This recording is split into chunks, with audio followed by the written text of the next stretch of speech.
It's Monday morning. Welcome to week 6 of my vlog. Usually I start vlogging on Sunday evening or Monday morning, and it is Monday morning right now, but I wanted to take a chance to show you something that I didn't have time to put in the vlog last week. I was already done basically shooting and starting to edit when this happened. 2 days ago on Saturday, my friend Adam came over with his son for my son's birthday party. So I'm checking out the really cool project that a friend of mine and his son did. His son actually was a student of mine for many years at Honey Creek, the school I was at before Ann Arbor STEAM, and was in my Raspberry Pi summer camps that I ran. So this project is really sweet. We're going to check this out now. Let me hear the story of this. So we bought this car used a couple weeks ago, and I would never have considered getting a car with a DVD player in it, but it just happened to come with it. Okay. And so I was thinking, what could we do with it? And I suggested to my son that we would attach a Raspberry Pi to the computer. Of course. So this project is not done yet, but we have begun the steps of getting it working. You can see right up here, this is one of those drop-down DVD players. Yep. Okay. This is a drop-down DVD player, and what is this? You can talk about what Raspberry that is. Pi. And how do we attach the Raspberry Pi? Velcroed it. So this is also Velcroed. This is a USB-powered battery Okay. for charging devices, and there's a spot for it up here so that it can charge through the battery, and when you turn off your car, this gives you about a day of power for the Raspberry Pi, so that this still maintains power even when it's off. And right now it goes on as a location on my home network That's to awesome. access, but ultimately we still got some kinks to work out. Like, if anybody who's watching this knows, when you go through and you charge through this Anker brand battery, we get a little distortion on the screen. So it defaults to booting up into RetroPie right now? Yeah. Sweet. So let's just try something like I want to show you Doom because Doom's really fun. Okay. So we'll boot into it. So RetroPie came as a standard image. Did you have to load all the ROMs that you wanted? Oh yeah. Okay. Another cool thing is, so the car comes with a couple of these wireless headsets for watching DVDs. Right. But they work perfectly with this. If you take a composite out, which you can't see, it's on the other side, but there's a composite out, and I took the composite out and of the Raspberry Pi 2 and went into the in here, and then it broadcasts wirelessly into these headsets. No Nice. problem. And then also there is a USB on the side of this old DVD rig for, putting a movie file on a DVD. And so what we did is we use that to power the Raspberry Pi, so everything's wireless. The only reason you see cables is because that's for the controllers. Great for road trips. So Mario Kart works on this. In just a couple minutes, I'm about to start an interview with IIE, which is the Institute for Innovation in Education. If you look back at week 1 of the vlog, you'll see the afternoon workshop that I ran for IIE at their recent conference back in June.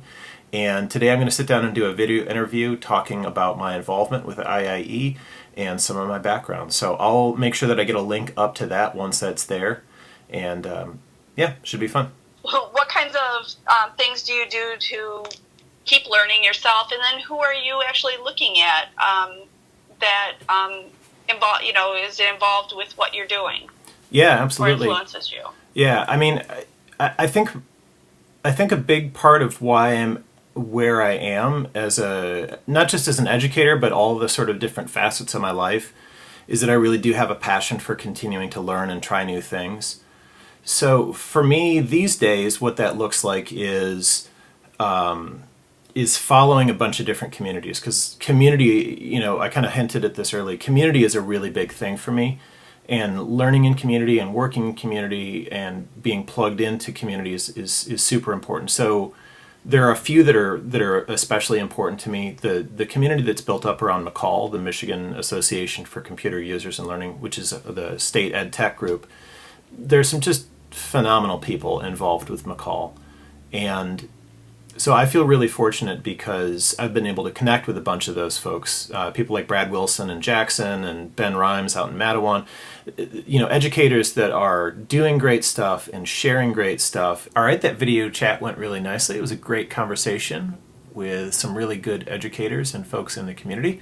I've got some stuff to do this afternoon, just errand kind of stuff, and then later on today I'm going to be doing something pretty fun down in Ypsilanti. So stay tuned for that. It's Tuesday afternoon. I've been spending a good chunk of the morning working on my new workbench. Right now I'm heading down to Cultivate, which is a new coffee house and community center in Ypsilanti. I've been doing a little volunteering for them. I'm going to hopefully use their planer to work on the countertops for my new workbench and do some more work in their space building it out. It's very cool. Excited to be able to show you some of that. You get the paintbrush, you get the shirt, you're good to go. Tell me when to go. Yeah, go ahead. Yeah, Cultivate's a nonprofit coffee and tap house. Started here in the heart of Depot Town in Ypsilanti, and all of our profits go back to funding projects that meet the need for hunger relief here locally and both locally and globally. And Cultivate was started as an idea that business could be different, that it didn't have to just be about profits, but it could be about creating those profits in order to generate income to do good things in the world. And so we've gathered a team and we're trying this new venture out. So we're pretty excited about it. Awesome. Welcome to the neighborhood. Yeah, thanks, man. Yeah.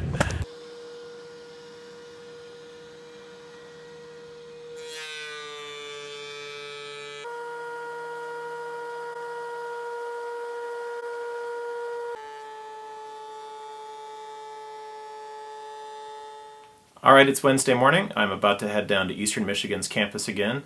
Today is the start of a 2.5-day training for Project Lead the Way. This is the energy and the environment training, looking at alternative energy. I don't know a ton about this curriculum yet, so it'll be interesting to see. I'll shoot some during the rest of these couple of days. My hope is that this one will be slightly less intense than the 5-day trainings that happened over the last couple of weeks, but we'll see. So I'm about to bike down and get this training started.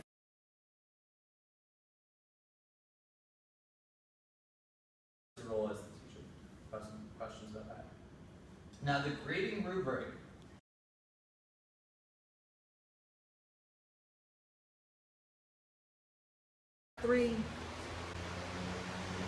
It's Wednesday afternoon. Project Lead the Way training is done, and I'm really excited because, as Casey Neistat says, it's mail time. I actually knew what was coming in this. I ordered a couple of things. One is this Pelican case, which will be for an adventure that you will see on next week's vlog. I'll talk more about it then. The other thing, again, I actually am not trying to rip off Casey Neistat on this, but I've been thinking about one of these for a while. I have a cheap little tripod that I use with this clip on my phone, and the clip is great, but the tripod was lousy, so I replaced it with this little metal one, which is fine, except that you can't wrap it around stuff. So this is the GorillaPod. Very excited for this because I can use it both with the big camera that I'm recording this on right now, as well as with that clip in the iPhone, and basically anything. If I'm shooting stuff with off-camera flash, I can put the flash on here. So I've been looking forward to this for a while. I'm very excited to get this. This is going to be a very nice piece of kit for the vlog and for other stuff. So, super excited. Tonight I'm hoping to do some work in my workshop, getting some things ready. Project Lead the Way training was good today, and I'm hopeful that I might get a chance to actually use my workshop with my team members tomorrow to work on our project. So, very fun. It's Thursday morning, heading down to Eastern Michigan's campus to continue day 2 of Project Lead the Way training for energy and the environment.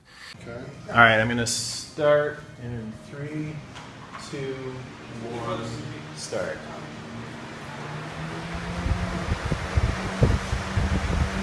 Stop. 6.15. 6.15. All right, this is test number 2 with 6 washers. 3, 2, 1.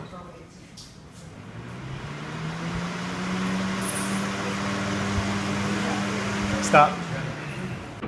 It's Thursday after class is over. Heading into Home Depot to get some parts for a class project. It's actually a project I've been wanting to do for a while, so I'm pretty happy to get a chance to do it.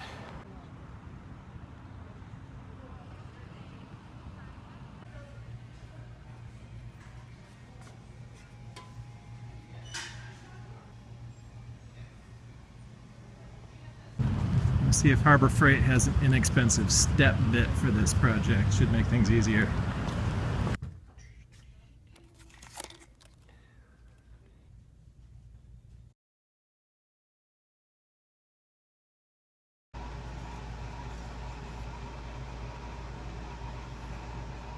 It's Friday morning.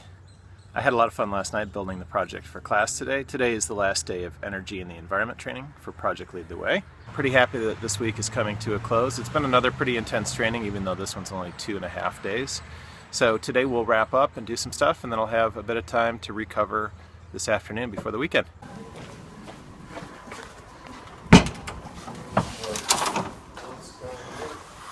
There it is. There it is. Did you have fun doing that? It's so much fun. Okay, our energy source is biomass. It's an energy source that's made out of organic matter. It's the oldest energy source known to mankind because we get it from crops. We burn wood, but I shouldn't, to cooking for heat. And some examples are crops, wood, and animal waste. In that scenario, you have farmers that farm something like wheat, let's say, and you only use a little bit of the wheat, and then you have all this straw or leftover stuff. And so the idea is to gather that up and take it to a plant where you would grind it up and basically burn it to create steam, and then the steam drives turbines. So we started looking, instead of the fermentation or biodegrading sorts of approaches to biomass, we looked at the, like Diana said, the earliest and simplest one, which is burning stuff. So we would like to actually demonstrate this, but we need to move outside to demonstrate it. Instead of just burning the fuel source once, the design of this actually allows airflow to come up through there and starts a process of what it's called gasifying. So it's burning the waste gases as well as the actual primary fuel source. So we've got a couple of components to that. We've got the outer layer here. We've got this inner part, which you can see has a ton of airflow coming through here, and then it also has these exhaust vents up here. So if and when it starts working properly, you'll actually see the flame coming up through there. There's a very neat little diagram that I don't have here that shows the process of the exhaust gases actually coming up and themselves lighting on fire as well. So I'm going to just kind of soak these in a little bit of the sterno fuel as a starter, and that's probably just going to work out fine there. And then basically we just load the stove.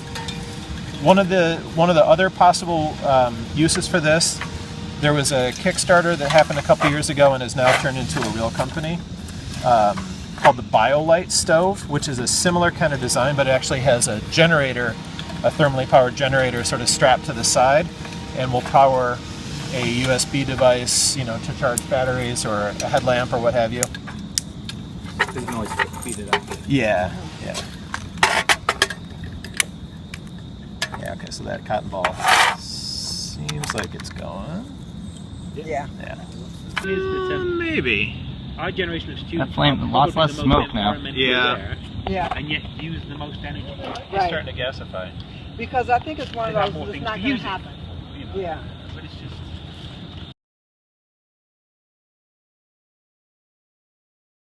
It's Friday evening. I decided to stop at this little park in Ann Arbor while I was waiting for my oldest son to get out of a movie.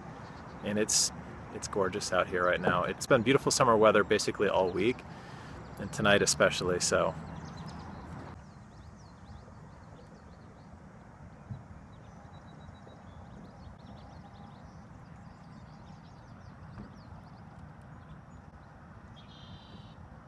So this is where I'm going to wrap up the vlog this week. Usually I would record Saturday and Sunday as well, but this Saturday and Sunday are Maker Faire, so I'm going to end the vlog here because I'm going to do a very special edition of the vlog from Maker Faire. So I'm going to say goodbye for this week. Thanks for checking out the vlog, and check out next week's adventures. I'm really looking forward to sharing some new stuff with you. I will also have a new project video out in the near future, we'll say. Thanks for watching. If you enjoyed this, subscribe to my YouTube channel or check me out on Instagram @BillVanLoo.